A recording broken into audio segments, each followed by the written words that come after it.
చంద్రబాబు గారి వ్యూహం ఎలా ఉండబోతుంది? చాలా బాగా పనిచేస్తుంది. నెక్స్ట్ వచ్చేది చంద్రబాబు గారి గవర్నమెంట్.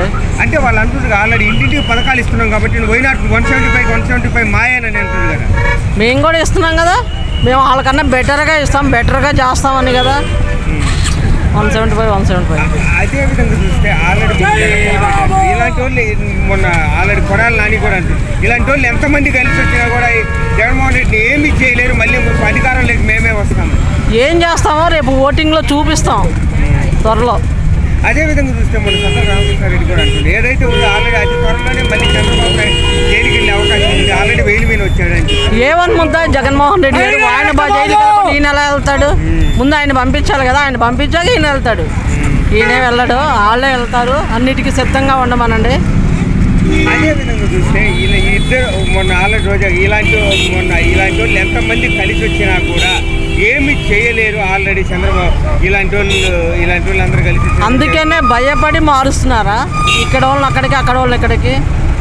ఏమి చేయలేకపోతే ఉండొచ్చు కదా, ఎక్కడ వాళ్ళు అక్కడ చేయొచ్చు కదా పరిపాలన చేస్తే. దీనికి ఎంత రాద్ధాంతం ఎందుకు? అదేవిధంగా చూస్తే మొన్న 24 రజనీ అంటుంది ఇదివరకు తండ్రి ముఖ్యమంత్రిగా ఉన్నాడు కాబట్టి ఐటీ మినిస్టర్గా ఇచ్చారు పదవికి, లేకపోతే ఒక వార్డు నెంబర్ కూడా గెలవలేదు లోకేష్. అదే ఇప్పుడు ఒక వార్డు నెంబర్ గెలవనోడే ఇప్పుడు తెలిసింది కదా, యువకాలానికి ఎందుకు అడ్డుపడ్డారు? ఆయన సత్తా ఏంటో చూపించాడు కదా. అయితే వీళ్ళందరూ కలిసినా కానీ 3 రాజధానులు పెట్టి 3 ప్రాంతాలు కూడా డెవలప్ చేస్తారు.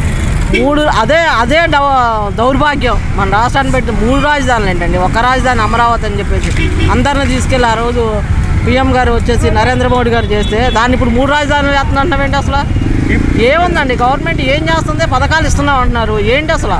రైతుకి ఏమన్నా ఉందా? రోడ్లు ఏమన్నా ఉన్నాయా? మా కట్లేరు బ్రిడ్జికి ఇక్కడికి వచ్చి ఇచ్చాడు ఆయన హామీ, జగన్మోహన్ రెడ్డి గారు. వెనగడప కట్లేరు బ్రిడ్జి 10 సంవత్సరాల నుంచి ఎంత దౌర్భాగ్యంగా ఉంటుందన్నమాట. 6 సంవత్సరాల నుంచి ఇప్పటికి లేదు.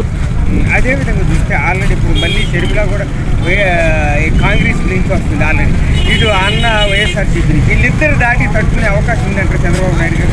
ఆవిడ కాంగ్రెస్లోకి వస్తే మేము ముందు ఆహ్వానిస్తామండి. మాకు చాలా బెనిఫిట్ అనమాట.